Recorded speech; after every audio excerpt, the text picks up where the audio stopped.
a lot has changed from last offseason to this, going into this past 2024 season. Was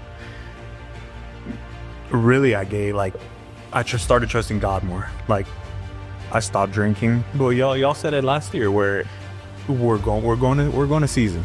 Yeah. Do well in season, we're going to winter ball. Yeah. Winter ball, you're going to get signed. You guys called it from last offseason. Yep.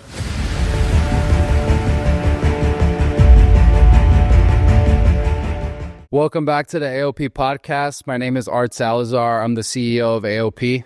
You guys know me already. I'm Fred, the pitching performance coordinator of AOP. And we're excited to have our boy, AOP athlete, Alex Carrillo, here today to tell his story. He just recently signed with the New York Mets. A little bit of a recap.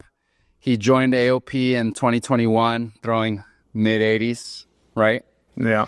And in that first offseason, you got up to 94. You signed with Cancun, had an 8 ERA with 29 innings pitched, 22 walks, 40 Ks, a lot of Ks.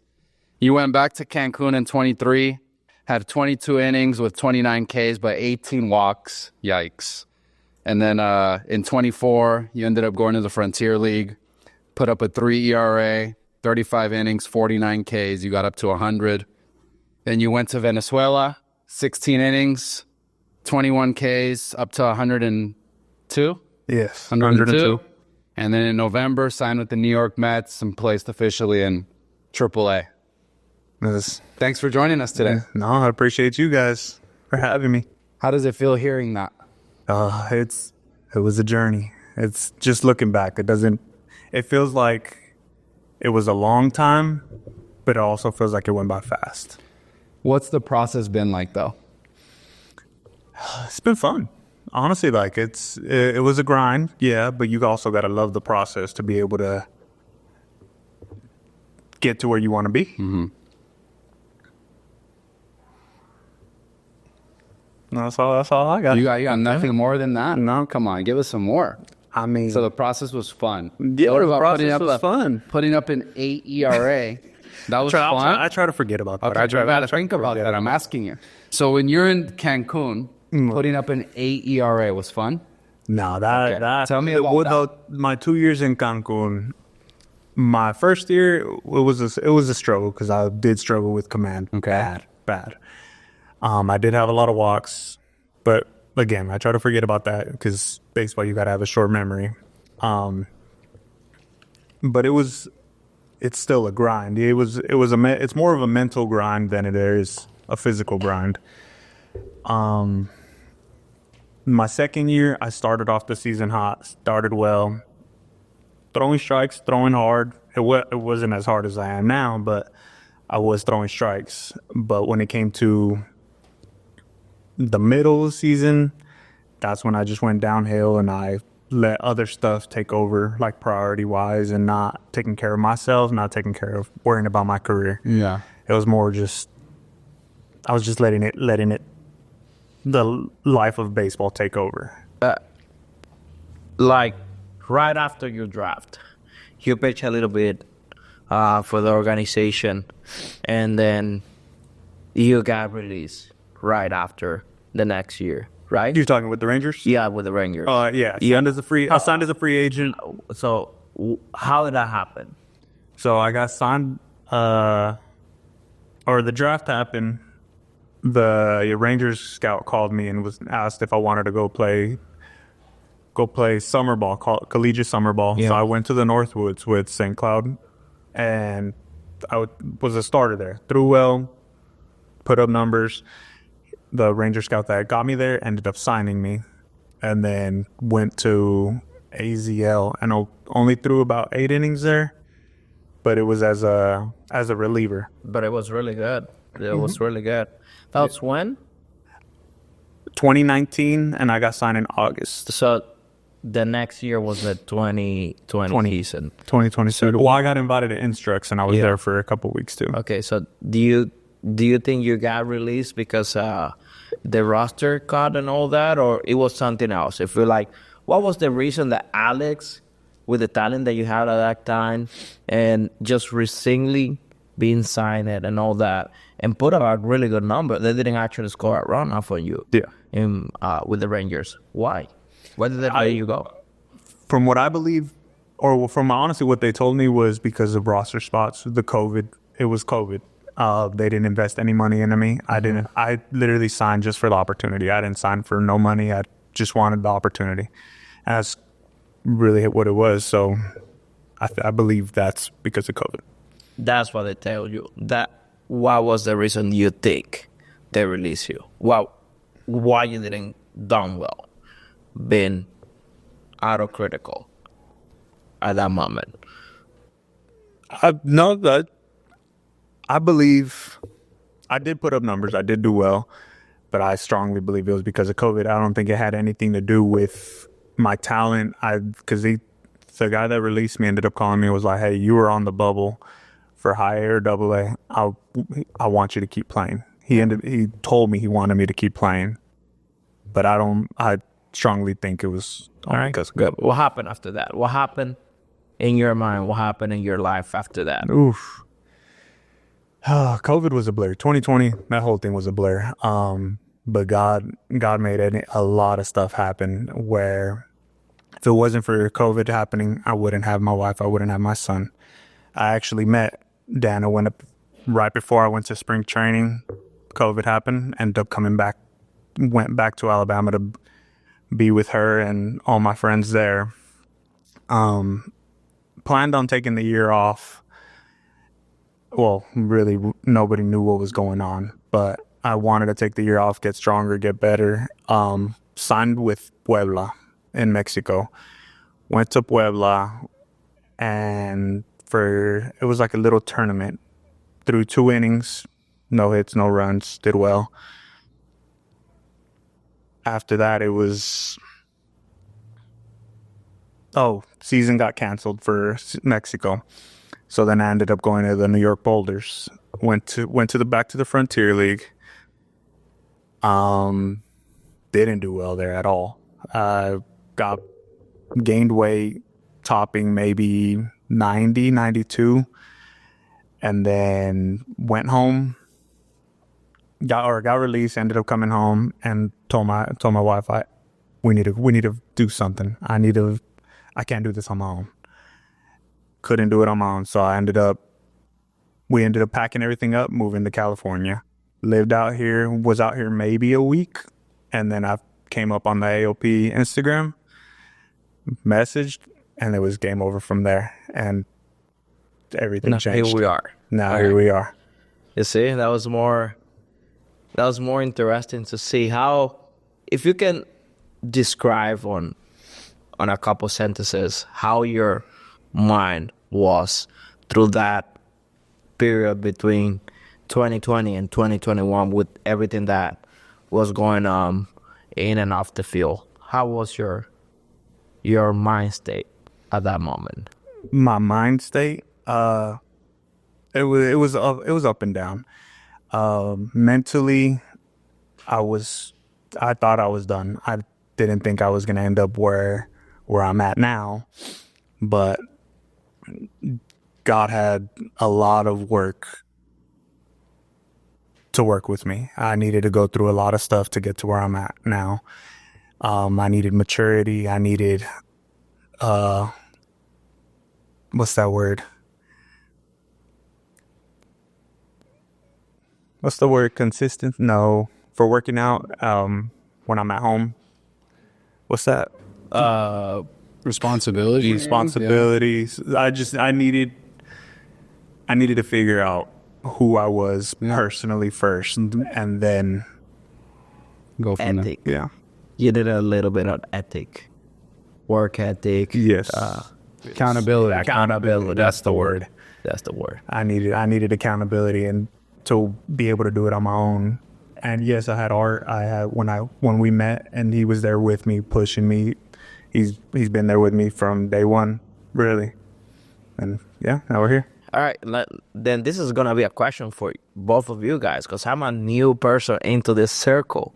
How was that process? What was like the first step development with Alex right next to you, met him. What was the first to go then into this development path? So I met him that first day, and we did a makeshift assessment because at the time I wanted to be doing assessments, but I was just too busy alone. So we went through and I had you throw, and you just did some other stuff. I don't remember the other stuff, but I have the videos of you throwing. Mm-hmm. And we were just looking at his mechanics because he was kind of all over the place. Super jumpy, arm was late. Obviously, the velo was shit, and so he was worried, I remember, because he was throwing mid-80s. And he was just like, what the fuck's going on? Like, you think I have anything here? Like, be honest with me. And I told him, yeah, like, I genuinely believe you're going to throw, like, mid-90s. Like, you ended up throwing that, you were, like, 2 to 4 or whatever. But so from there, I was just like, okay, we need you to play. So you got to go play somewhere. So he started throwing bullpens and all that because he was ready to go already. Throwing bullpens, then doing lives. And then he was able to get in front of some people, and that's how he signed in Cancun. But the first thing was just he needed to get back into baseball. And then from there, it was just like, okay, we need to play and then see what we have. And then from there, we're going to start adjusting. And so I remember, and you can add if you want, for me personally, it was just, well, you can't go anywhere if you're not throwing hard. So first, you need to start throwing hard again. Then we can worry about everything else. Throw hard with a breaking ball, a makeshift changeup, and then we'll start piecing it together as you go. And I mean, like, whatever it was, 40 Ks and 29 innings, not bad, but you just had no command. Yeah. You had no idea where the ball was going. And so, okay, he was there, great. He proved that he could pitch at that level, a higher level. Great. And then that next off season, just try to refine everything more, getting into better shape because you were still chunky-ish. So Chunky-ish. Well, it was all big. Boy, speaking of that first year, make sure you click a video of Alex at that. No. I'm talking about after year one. Okay. After year one, you were not the same. No. You were 270, Yes, then you were like 240, so you were chunky-ish. Yeah, I was chunky-ish. Do you remember what you did to go from mid-80s to low mid-90s? What was the process, like physically, drills and all that? What this guy makes you do to help you in that aspect? We did a lot of explosive stuff. I remember doing a lot of stuff with the med balls. I remember slamming a ton of med balls into the ground, either single leg, double leg, or into the wall. Working out, honestly, Art didn't let me work out like an actual bodybuilder anymore because I couldn't. I already had the muscle mass. Yeah. But it was all explosive stuff. It was being an athlete again because I was too big to be an athlete at that time. That and then cleaning up his lower half because his lower half was a fucking mess. Right. We'll put the video so you guys can see what he looked like. Damn. It was bad. We remember it was bad. So we wanted to clean up, the way he was throwing the baseball, and then making him an athlete again. So using 35 pounds for arm care, just basic stuff, but then also the explosive side on the lower half. And it was just obviously you had it in you. No, it was about getting it back out, and then that was basically it, and then year two, like I was saying. So you start pitching in Mexico in 2022 or 2021? 2022. 2022. So, told me about Mexico Alex. Told me about Mexico Alex on the field side and off the field side. Okay. Told me about the Mexico Alex from 2022 to until you got released, even before the season last year. All right. Well, What was Mexico Alex on the field? Good moments, bad moments. What do you remember?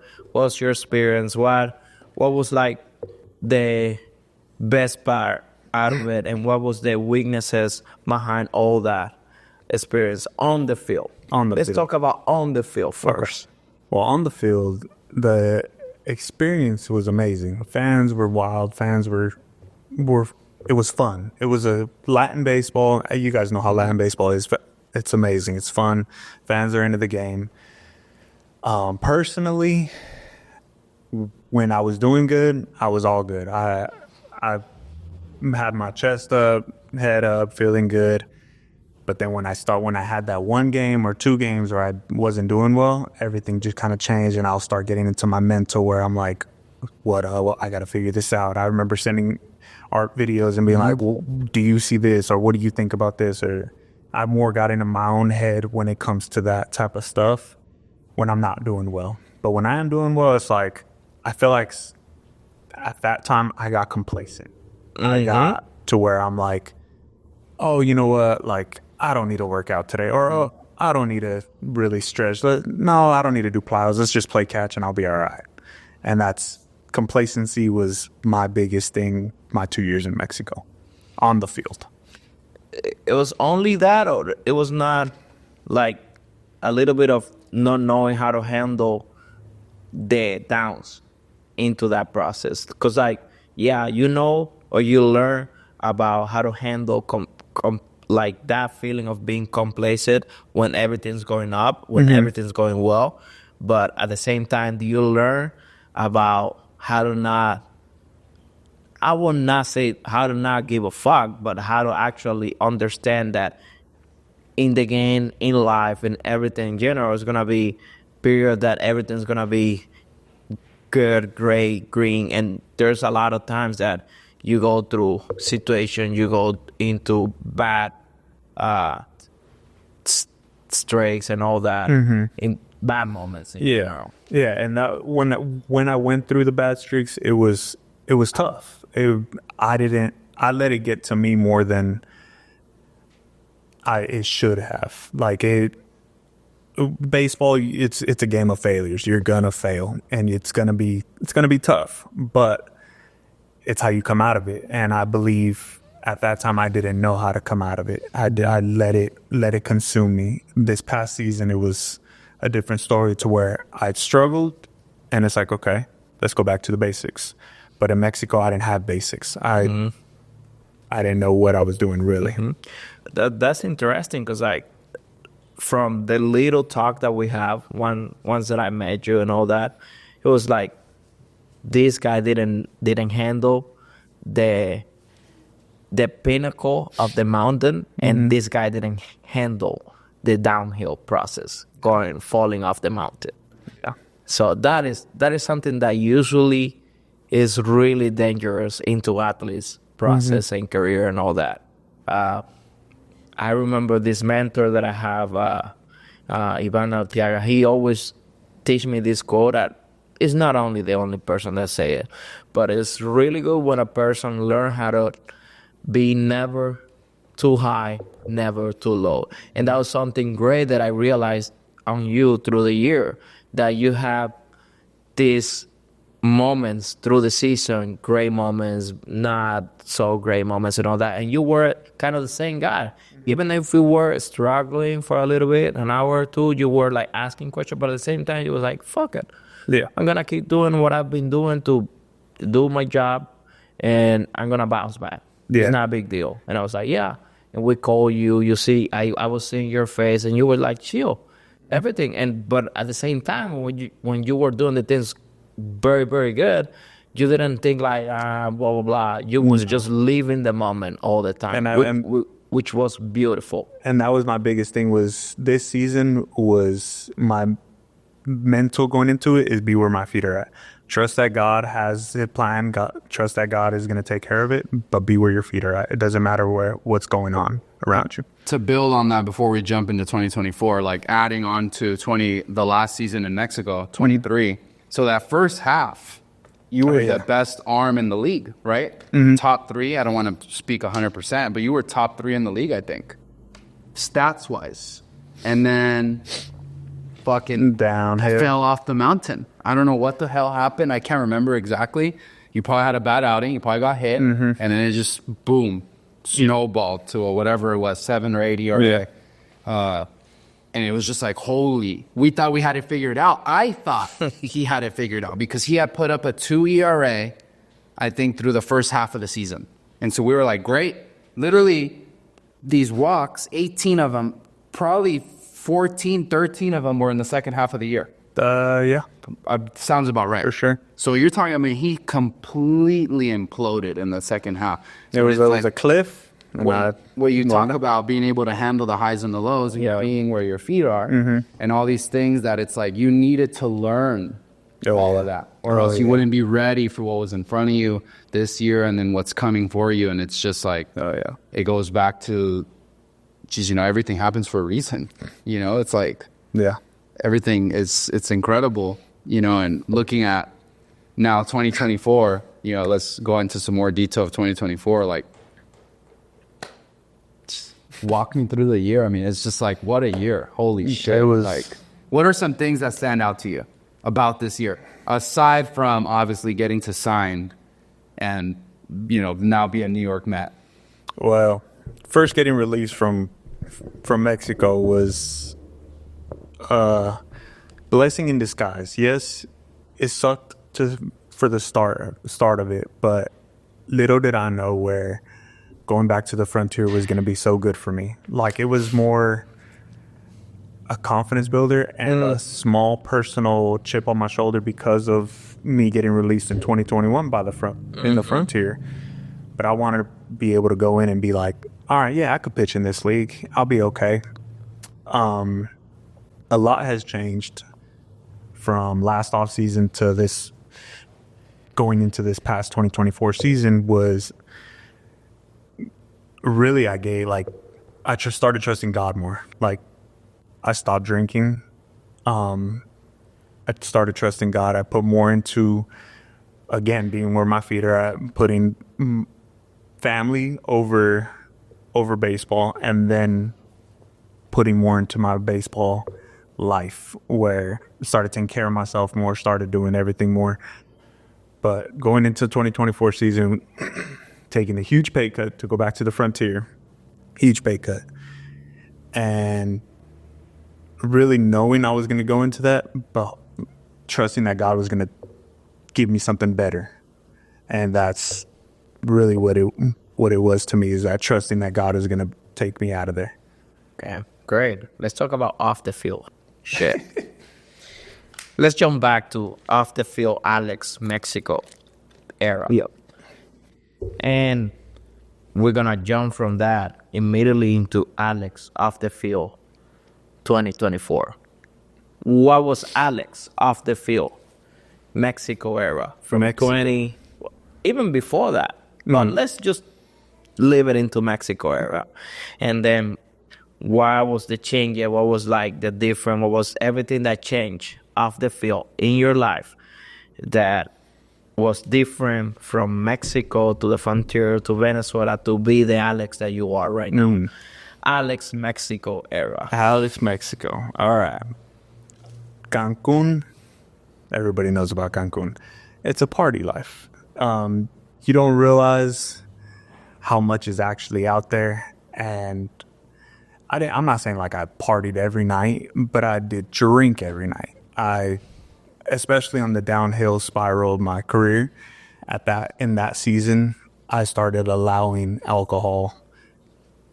I would drink at least a bottle and a half every 2 days, maybe a day. That's crazy.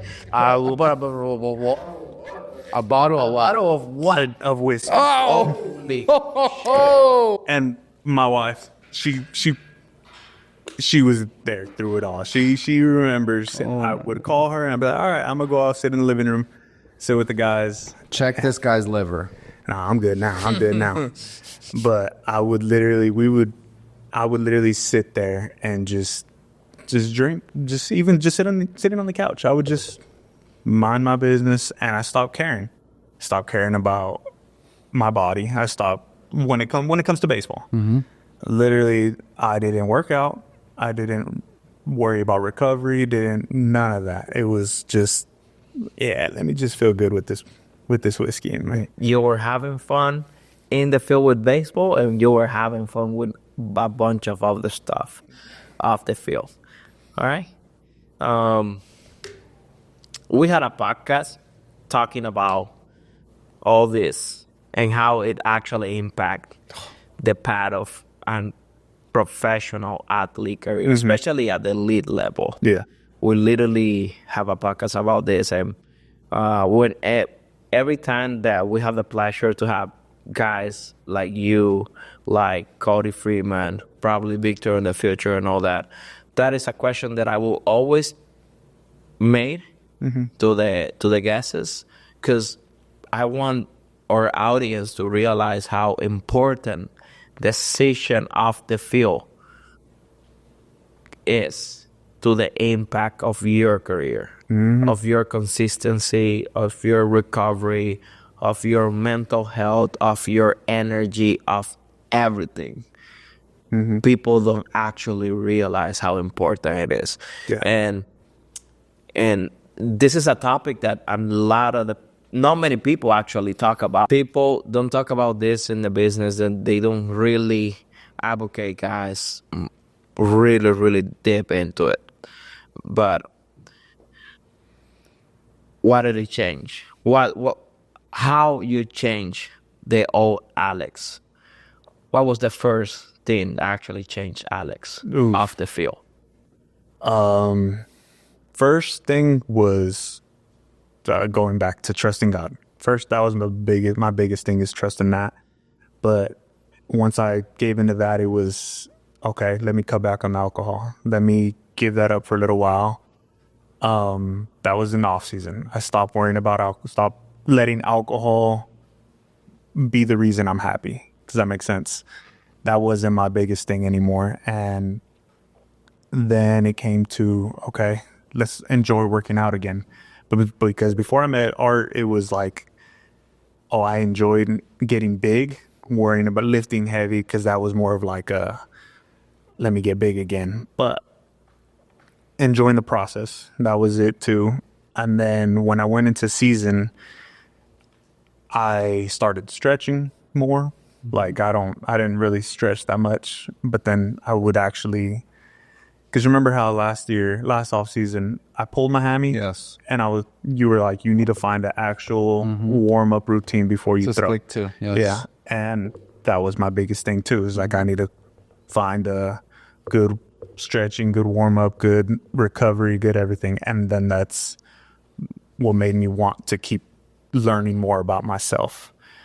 Then going into season, I would throw, and then I would go home and be like, okay, what can I do to get me ready for tomorrow? Because I'm sore right now. So I need to figure out what I can do to get me ready. So I would start rolling out at night. So I was looking up videos on how to get me ready for the next day, how to get me ready as quick as possible. I started taking vitamins.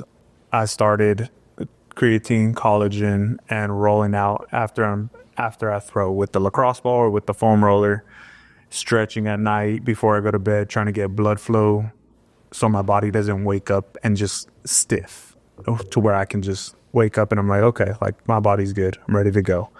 And that was the biggest change in this season, was really worrying about my body, learning about my body to get me ready for the next day. All right. How about your circle, family, person that's around you, not only in the field, like off the field? How important it's been for you into that transformation process into a new man? Like, how important is your family? How important was your wife, Dana, into this process? Us, just like in general, way more right after the sports side. Yeah. Talking about, Alex, you should be doing this. Alex, take care about this. Alex, don't worry about that. How important was everything, like your personal circle, into this process overall? I've always had a small circle. I don't allow a lot of people in my life and know about my life and all that. But Dana has been through it with me from day one since we met, because she was there when I got released with the Rangers. She's been there since day one and has gone through the struggle with me, has seen me at my lowest, has seen me at my highs, and she's there with me now, and she's going to be there to the end. Y'all have been there with me. Art has been there with me. You have been there since last year, and y'all have seen me to where I'm at my lowest and I'm at my best. My parents, they really have been there with me and supported me from when I wasn't making a thing in college, to where they had been there sending me money, helping me out with my rent, helping me with groceries, they've done it. My parents have done it all. And that's really just my circle is just AOP and my family, like my parents, my wife, and my son, and two best friends from Alabama that they had been there as well. And I could call them at any time, and they have been answering the phone like that. Beautiful. And so, like, building on the baseball side of that, because, like, you have your family, Mm-hmm. and then you said us, and, like, me, and then we brought Fred in a year ago, basically now. What do you think, if you had to try to describe what we, because now it's we, what we have been able to do for you, how do you put that into words? And start with, because let's go first last offseason with Fred, getting you just to that point. Yeah. And then I'll ask you again about the process of Fred taking over and what came of all that. Before Fred, it was confidence builder. I think you guys had helped me with my confidence. It was velo wasn't there, but y'all had built my confidence to where my velo, and I started getting there. And then when Fred got here, it was velo. Velo was there. I knew it was going to be there, and he knew it was going to be there. But now it was, let me get the strikes in there. Yeah. And I knew how to throw. I know how to throw strikes. I do throw strikes. But then he would, that one day when he stood in the box, all of us were like, "This dude is wild. This dude is crazy." And he told me, "Let it eat. Throw it as hard as you can. You're not going to hit me."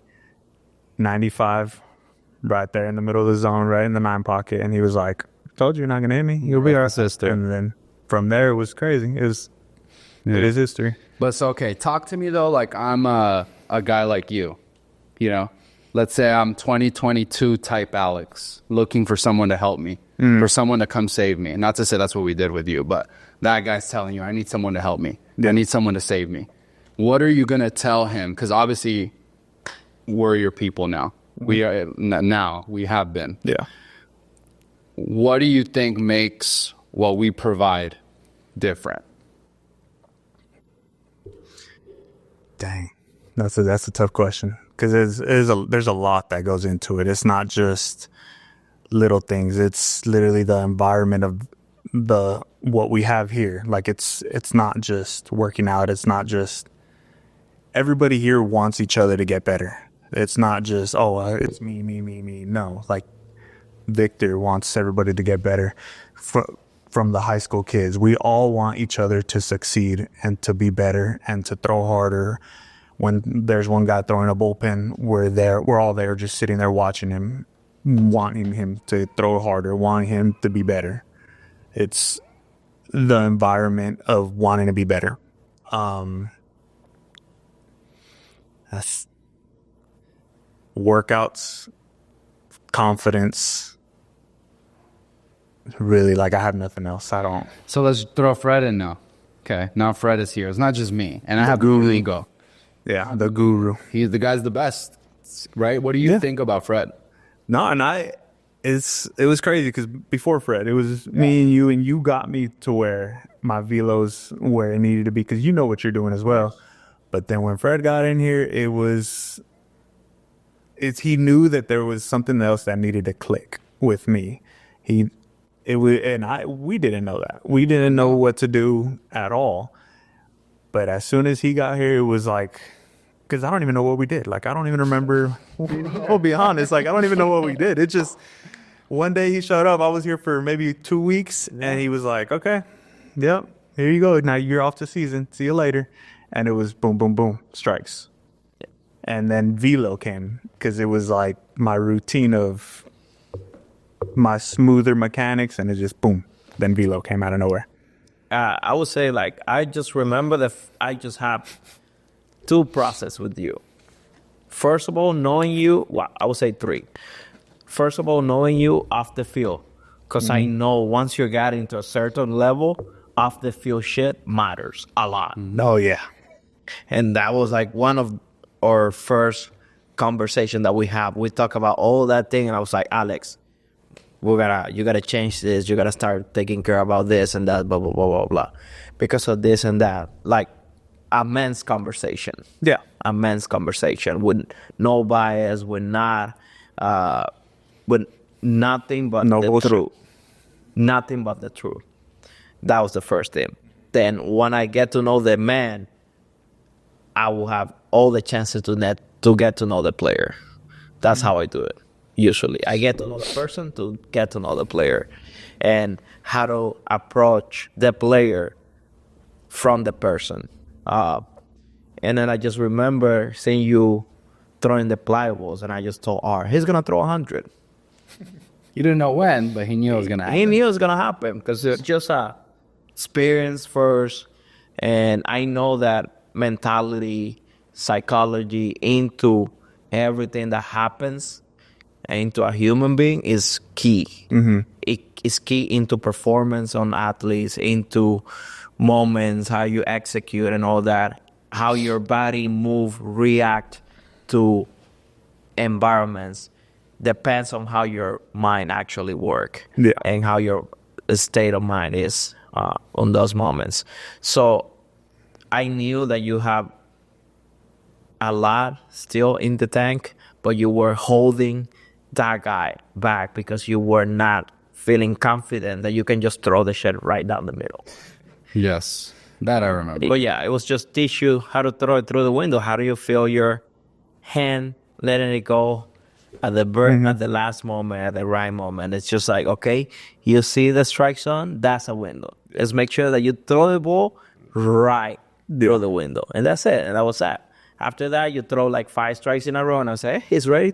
He's ready to have a person right next to it. Yeah. I'm willing to get hit. I got hit before. That's fine. It's worth it. If I want to be good at my job, I have to risk a time, and I have to do crazy things. It's happened. Part of it. But it worked. Yeah, it did. It It, was definitely worth it. did. Definitely did. Standing right in the batter's box, up on the line, and not moving not even a muscle. As soon as the ball was coming, that was still crazy. Yeah, and I remember the first live at bat that off season.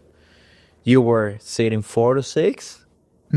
You throw like 60, 70% big short strikes, and you had a bad knee, a hamstring pull, and all that. And it was like 94, 96. So how am I not going to predict that you're going to throw 100 being almost in one leg, pitching 94, 96, throwing the shit right down the middle? It was easy.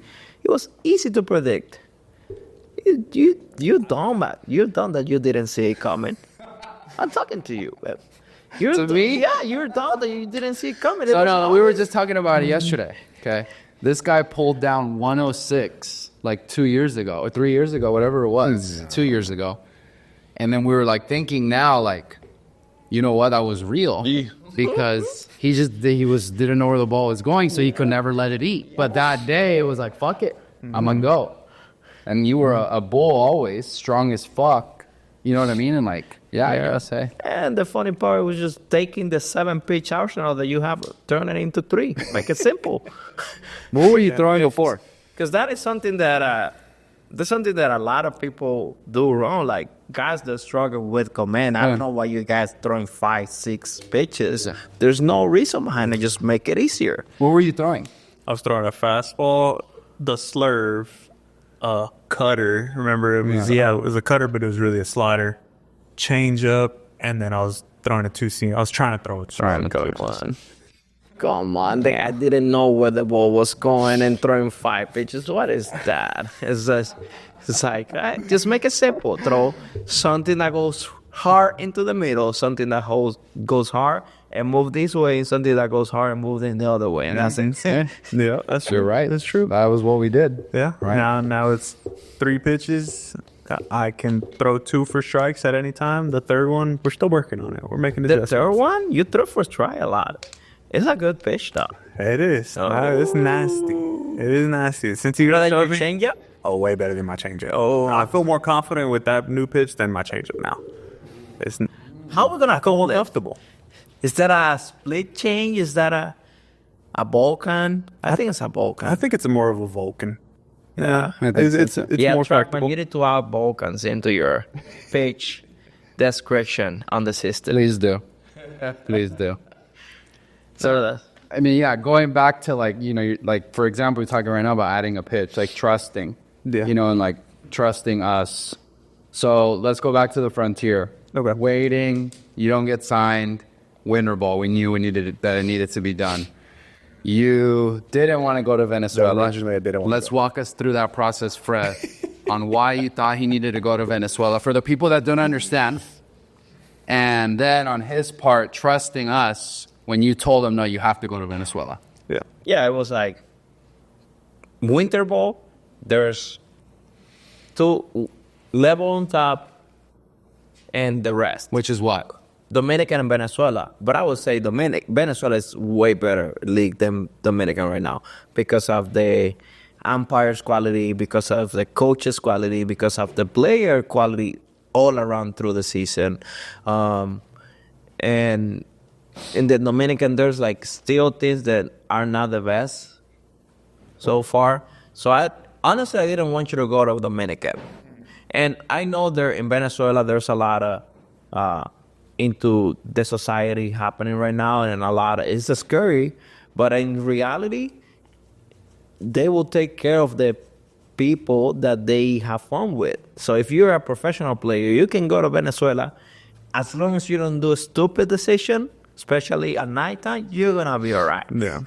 No, and it was a beautiful country. I honestly would go back to Venezuela. Like, it's a beautiful country. Atmosphere is great. Baseball is great. Everything on social media I believe it was all social media. It was because none of us saw anything there. And people from my island, Dominican Republic, don't get me wrong, we have a great league, but we have a lot of stuff to improve to catch it up the Venezuela level. That is different. And I want Alex to be on the better position to just go there, pitch, show the people that you are ready to pitch at the highest level possible. Show them that you can do it, and you're gonna be signed. And I knew it. Like that was part. Okay, he's gonna be pitching in Frontier League. We know that with your talent, it's gonna be quote unquote easy. Like, Well, y'all said it last year where we're going to season. yeah, Do well in season, we're going to winter ball. yeah, Winter ball, you're going to get signed. You guys called it from Yeah. last off season. Yep. yeah. Because it's what it is. It's a process because of the time, the age, and all that. Like, you're gonna go perform to have people in that runs winter ball organization to trust that you can go help. And once you're go perform on a winter ball level, facing big league hitters, double A, triple A, high A hitters every day, day in and day out. That was good. What do you think competition out Scott there. will see? Seeing you throwing 100, seeing you getting big league hitters, double A hitters out day in and day out. This guy's ready. This guy's gonna pitch on a big league level, and that's all. Now it's gonna be like kind of the same process once you go into spring training. They're gonna give you the ball. You're just gonna do your job, and at some point they're gonna realize, okay, this guy's ready. Just give him the opportunity. That's it. Yeah. And it's like the importance of, for you guys listening, finding, like we just recently talked about in the last podcast, people that you trust, surrounding yourself with people that know what it takes to go where you want to go and have your best interests at heart, to know like this is the path you need to take. We need you to trust us. Because imagine what could have happened if you didn't go there. Not to say you wouldn't have signed or whatever, but we don't know that. We'll never know. Exactly. You know, but this was the path that needed to be taken. Exactly. To finish that final step for you to show, like you said, that you can get the top cream of the crop hitters out. Yeah. I'm Alex. I can get anybody out. Yeah, you got to fucking sign me. And that's basically what you did. Yeah, just throw it through the window. Yeah, that's it. Nah. Throw it through the window. Yeah, I mean, is there anything in Venezuela, like a memory that you have that stood out to you that you'll take with you to spring training or something, anything, you know, intriguing, playing-wise? Playing-wise was playing against one of the teams out there that was very close by, and the stadium was packed, and I think it was a strikeout, a pop-up, and then a strikeout to end the inning on a slider outside, backdoor slider, on a new slider that I had just learned out there, to end the inning, and I came off screaming, pumping my chest, And I remember I will still probably get chills from it just thinking about it. But that's what I'll probably take with me, and throwing the fastball up in the zone right at the mask. That's what I remember now, is just throw at the mask as hard as I can down the middle. Beautiful. That's good. So looking now, we've kind of covered everything leading up to, like you signing. What would you have done differently through all this process from, let's say, just from when we met to now? Is there anything that you would have done differently, or that you would say someone, I wish I would have just, I don't know, anything? No, not a thing. I would not change this process for anything in this world. Like, this is what I'm glad I went through everything to become the man I am now. Baseball, to being a husband, and to being a dad, and to being a friend to anybody that needs a friend. I'm glad I went through everything to be where I'm at. Great. So speaking from a player perspective to a bunch of players watching you right now, guys that are in indie ball that they think they're way far away from be close to the big leagues, or to be back on affiliate, of to have the opportunity to go sign for affiliate. Yeah. College guys that they think they're way far away from get drafted or to get signed or whatever. Is that a reality? Is that far away? Nah, it's gonna be a process, but it's not that far away. Like, you got to be able to trust people. You got to be able to ask for help. You can't do anything alone. Like, I thought I could do it alone for a little while. You can't. You got to be able to trust other people to help you out, and trust the right people, because there are going to be people that are going to give you advice that is probably not going to work for you, but it's the right people around you that could help find out what's the right process for you. I got 3 final questions. Ooh. Bro, I'm like the FBI. Well, let's hear it. All right. The first question that I have for you, it is, I know as an athlete, as a person, it's really important to go into a place like AOP and realize that you're paying for a service, and you're receiving the service, the attention, the care that you want. Because there's a bunch of people that they have a nice facility, blah, blah, blah. They have a trackman, they have wrestle, they have a radar gun, they have balls so you can throw a net, all that shit. But it's really important, because I was a player. I was a player. I'm a coach. And I know that a lot of times you need the people to actually care. Yeah. Why do you know, and what we did that teach you that we actually care? I mean, we went through a lot of stuff.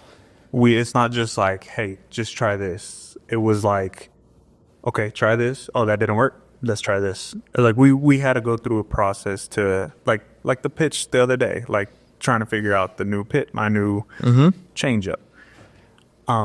We went through a couple different grips, and that's someone that actually cares. Like, you called me during season, Fred. You called me during season and asked me how my mental was. Asked me, how are you doing? How's your family? Me and Art talked about every week, just about. Yeah, basically. And y'all had took the time out of your day just to call me, to text me, whatever. And that shows me that you guys actually care about me, not just in the baseball standpoint, and outside of the field as well. And I feel like that's how it is for everyone here too. It's like we all hit each other up and say, hey, how y'all doing? And making sure we're all good. Yeah. And now just speak to 2 persons. First of all, you got to speak to this guy in college, this guy in indie ball that's trying to be Alex. What would you say to that person? Enjoy the process. Bust your butt. You'll get there, and have fun with it. Be where your feet are at. Yes, it's going to be where Yes, it's gonna be a struggle. Yes, it's gonna be hard, but be where your feet are at, and remember the outcome of it. Remember the ultimate goal. And come to AOP. Come to AOP. We know what's best for you here. And now speak to Alex 5 years ago. Damn.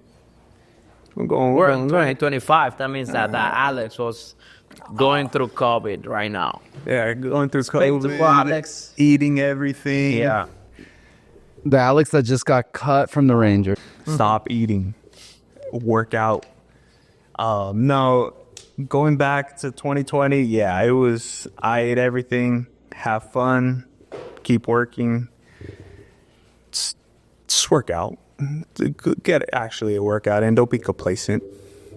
That's it? That's it. That's all I got. Because I ate, and that's when I became 270.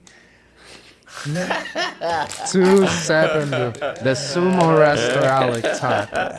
Play baseball, have fun. No, but Done you with wouldn't it again. You wouldn't tell yourself like it was worth it. Hey, don't worry. Like, Yeah, no, don't worry. Give your life to God and have some fun. Have fun with the process. It's gonna all work out in the end. Right.